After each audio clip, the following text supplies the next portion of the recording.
мэргэжлийн гишүүдийн гар дээр өнөөдрөөс очиж байгаа юм байна. Ийхүү энэ тооцоотой танилцсан зарим гишүүд байр суурь илэрхийлж ихэлсний нэг нь улсын хурлд Монгол Ардын хувьсгал намыг төлөөлсөн ганц гишүүн болох Баасөх байлаа. За тэрээр төсөв засах саналуудаас нилээдийг дэмжихгүй гэдгийг илэрхийлсэн байна. Энэ оны төсвийг засах засгийн газрын санал дотроос олонхыг дэмжихгүй гэдгээ Баасах гишүүн хэвлэхэнд мэдгдлээ. Тухайлх юм бол эрүүл мэндийн тухай болон хүүхэд харах үйлчлэгийн тухай хууль, түүнчлэн хүүхэд хамгааллын тухай хуулиудын үйлчлэлийг 5 жилээр хойшлуулахар болсныг тэрээр эсэргүүцэж байгаа юм байна.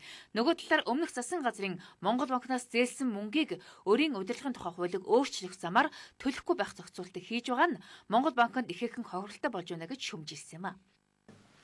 Монгол банк төсвийн улирлын чанартай орлого зарлагын зөрүүг нөхөд зориулж тухайн санхүүгийн жил дуусахаас өмнө төлөгдсөн байх түр хугацааны зээлийг засгийн газар гэрээний үндсэн дээр олгож болно гэсэн Монгол банкны заалт байдгийг. Гэтэл энэ зөрчилчөөд өчнөө одоо юу гэдгийг мөнгө үйлдвэрлээд гэж хэлж болно шууд утгаараа засгийн газарт өгсөн чинь одоо өрийн удирдлагын тухай хуулиараа засгийн газар одоо энийг бол шууд биднэрт хамаахгүй гэж хуулиар засаж нэгснэ Монгол банкын хүнд байдалд оруулж байна. Төсвийн зарлиг хэмнэхдээ төрийн томоохон албан шалтгаалуудын цалин 30%-аар хасгаар болж байгааг Баасах гишүүн ялгууртаа авч үзэх ёстой хэмээн саналаа хэлсэн юм а. 5-аас 30 сая төгрөгийн цалинтай төрийн өмчийн компаниудын захирлын цалин хасч болох ч гэлээ 1.2 сая төгрөгийн цалинтай улсын хурлын гишүүдийн цалин хасах нь өрөөсгөл хэмээн шүмжилсэн юм а. Тэр хэмжээний өндөр цалинтай байгаа бол тэрийг хасах нь зөв.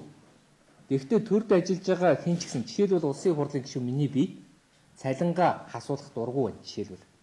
Би нэг сая 200 авдаг юм. Тэгээ 30% гэдэг миний хүүхдүүд юугаар идэж амьдрах юм.